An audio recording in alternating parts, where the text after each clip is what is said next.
आज साय कैबिनेट की बैठक रखी गई है। दोपहर 3 बजे मंत्रालय में ये बैठक होगी, जिसमें कई बड़े फैसले लिए जाने की संभावना जताई जा रही है। आपको बता दें कि शपथ और विभागों के बंटवारे के बाद ये पहली कैबिनेट की बैठक है, जिसमें कई मामलों की सीबीआई जांच करने पर भी फैसला किया जा सकता है। पूर्ववर्ती सरकार की योजनाओं पर कैबिनेट यहां पर निर्णय ले सकता है। अन्य मोदी की गारंटियों को लेकर भी यहां पर मंत्रियों से चर्चा की जा सकती है और प्रदेशवासियों के अयोध्या दर्शन पर भी यहां पर कोई महत्वपूर्ण निर्णय लिया जा सकता है। धान खरीदी की तारीख बढ़ाने को लेकर भी चर्चा संभावित मानी जा रही है।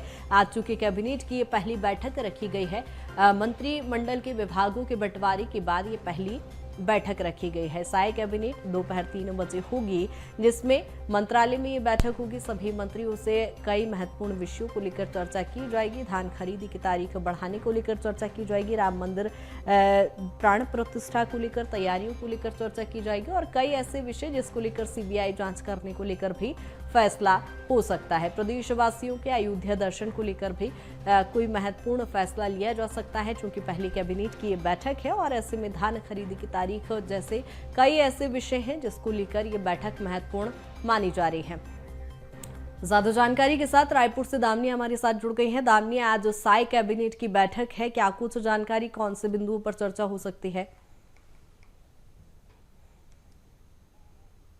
बता दें कि मंत्रिमंडल गठन और साथ ही विभागों के बंटवारे के बाद यह पहली बैठक होगी जिसमें औपचारिक रूप से जो विभागीय मंत्री हैं वो सभी शामिल होंगे। और आपको बता दें कि इसमें पूरे कैबिनेट के मंत्री जब शामिल होंगे तो अपने अपने विभाग की जो समीक्षा उन्होंने बीते दिनों की है उसकी रिपोर्ट कार्ड सौंपेंगे कि आखिर कितना काम जो है बीते सालों में हुआ है और आने वाले समय में क्या कुछ कामों का लक्ष्य रखा जाए। इसके साथ ही आपको बता दें कि कई ऐसे मुद्दे हैं जो कि कहीं ना कहीं गरमाए हुए हैं और जो कि गारंटियों को पूरा करने को लेकर कि मोदी गारंटियों में जो घोषणा की गई थी उन्हें जो है धरातल पे कैसे लाया जाए, क्योंकि लगातार कांग्रेस यही कह रही है कि घोषणा पत्र केवल जो है होर्डिंग्स में नजर आए हैं, धरातल पर नहीं। तो ऐसे में भाजपा की सबसे बड़ी प्राथमिकता रहेगी कि जो गारंटियां भाजपा की ओर से की गई थी उन सभी घोषणाओं को जो है धरातल पे लाया जाए। इसे लेकर जो कैबिनेट की बैठक है उस पर निर्णय हो सकता है। और आपको बता दें कि यह बैठक जो है 3 बजे जो है मंत्रालय में आयोजित होगी, जिसमें पूरे तमाम मंत्री शामिल होंगे और अलग अलग विषयों पर इस दौरान चर्चा होगी। राम मंदिर के प्राण प्रतिष्ठा को लेकर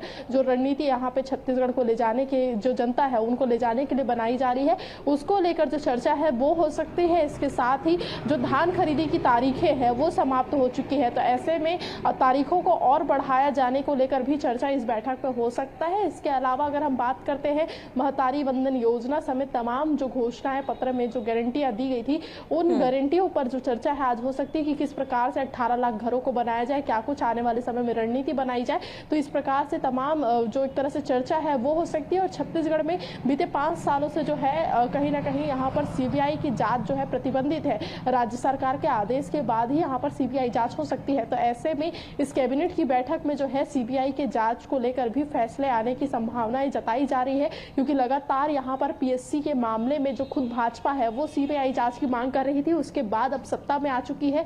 तो कहीं ना कहीं ये भी आशंका जताई जा सकती है कि आने वाले समय में सीबीआई की एंट्री छत्तीसगढ़ में हो सकती है। साथ ही बड़ी एजेंसियां जो जांच एजेंसियां उनकी भी एंट्री छत्तीसगढ़ में हो सकती है। तो कैबिनेट की इस बैठक में इसको लेकर भी जो चर्चा है वो हो सकती है, क्योंकि प्रतिबंध बिल्कुल दामिनी, चूंकि सत्ता परिवर्तन के बाद कैबिनेट की ये पहली भी बैठक है, काफी महत्वपूर्ण ये बैठक होगी। लेकिन जिस तरह से हम देख रहे हैं बीजेपी के लिए हमेशा से एक बड़ा मुद्दा रहा है राम मंदिर का, प्रदेशवासियों के अयोध्या दर्शन को लेकर भी माना जा रहा है कि कैबिनेट की बैठक में कोई मंथन किया जा सकता है, कोई बड़ा निर्णय लिया जा सकता है। बीते दिनों ही जो है मुख्यमंत्री विष्णुदेव साय के द्वारा एक घोषणा की गई जिसमें 22 तारीख को शुष्क दिवस के रूप में मनाए जाने की बातें जो है वो कही गई है। तो ऐसे में राम मंदिर को लेकर और कोई बड़े निर्णय जो है इस बैठक में चर्चा के दौरान लाए जा सकते हैं और आने वाले समय में छत्तीसगढ़ की जनता को जो है राम के लाला के दर्शन किस प्रकार से कराया जाए इसे लेकर रणनीतियां तैयार की जा सकती है, क्योंकि भारतीय जनता पार्टी की ओर से घोषणा पत्र में भी कहा गया था और साथ ही बीते दिनों भी ये घोषणा की गई थी कि 25 जनवरी से लेकर जो है 25 मार्च तक छत्तीसगढ़ की जनता को फ्री में जो है रामलला के दर्शन कराए जाएंगे। पूरी जो खर्चा है, पूरी व्यवस्था जो है वो छत्तीसगढ़ शासन की ओर से की जाएगी, तो जो कि बेहद ही खास मानी जा रही है। आने वाले समय में छत्तीसगढ़ की जनता को कैसे राम भगवान के दर्शन कराया जाए, इसे लेकर रणनीति और बैठक में जो चर्चा है वो हो सकती है। इसके साथ ही तमाम विषय ऐसे हैं जिस पर चर्चा आज हो सकती है और उसमें मुहर भी जो है आज लग सकती है, जो कि बेहद ही महत्वपूर्ण माने जा रहे हैं। चाहे वो अलग अलग गारंटी पत्र की बात हो, चाहे वो विभिन्न मुद्दों को लेकर बात हो, आने वाले समय में किस प्रकार से छत्तीसगढ़ की राजधानी रायपुर में विकास किया जाए, साथ ही प्रदेश के विभिन्न जिलों में विकास किया जाए, इसे लेकर रणनीति जो है वो तैयार की जा सकती है। बिल्कुल दामिनी, जिस तरह से मोदी की गारंटी पर ही ये चुनाव पूरा लड़ा गया है और लगातार बीजेपी ये भी कहती आई है कि छत्तीसगढ़ को संवारेंगे, तो क्या उससे रिलेटेड भी कोई महत्वपूर्ण फैसले लिए जा सकते हैं? चूंकि पहली बैठक है तो काफी महत्वपूर्ण भी है। आपको बता दें कि छत्तीसगढ़ में जब भारतीय जनता पार्टी सत्ता में आने के लिए प्रयास कर रही थी, 15 सालों का सत्ता था बीजेपी का, और ऐसे में 5 सालों में जब कांग्रेस का राज हुआ तो कहीं ना कहीं भारतीय जनता पार्टी पिछड़ते नजर आई।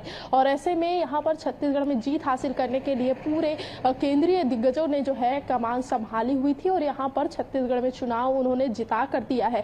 और जो इतिहास में पहली बार हुआ था वह यह था कि 54 सीटें, अब तक भारतीय जनता पार्टी की 15 सालों की सरकार जब थी तब भी 54 सीटें जो है भारतीय जनता पार्टी को नहीं मिली थी। पहली बार ऐसा हुआ कि 54 सीटें भी जो है भारतीय जनता पार्टी को मिली थी। तो ऐसे में केंद्रीय नेतृत्व का भरोसा बरकरार रखने के लिए लोकसभा चुनाव भी नजदीक है, तो ऐसे में रामलला के दर्शन के साथ विभिन्न ऐसे एजेंडे हो सकते हैं जिसे जनता के बीच में ले जाया जा सके, विकास के काम किए जा सके, ताकि आने वाले समय में इसका असर जो है लोकसभा चुनाव पर भी पड़े। क्योंकि कहीं ना कहीं इस बैठक में उन विकास के मुद्दों पर भी चर्चा होगी, क्योंकि जब भी भारतीय जनता पार्टी प्रचार करने निकलती थी, जब भी जो है बड़ी आम सभाओं को संबोधित करती थी, तो वह यही बात कहती थी कि हमने बनाया है, हम ही संवारेंगे, क्योंकि अटल जी के द्वारा ही छत्तीसगढ़ राज्य को मध्य प्रदेश। बिल्कुल दामिनी, कुल मिलाकर कहा जाए कि छत्तीसगढ़ के विकास का रोड मैप भी कहीं ना कहीं तैयार किया जाएगा, विकास को लेकर चर्चा की जाएगी। बने रहिएगा तमाम जानकारी के साथ।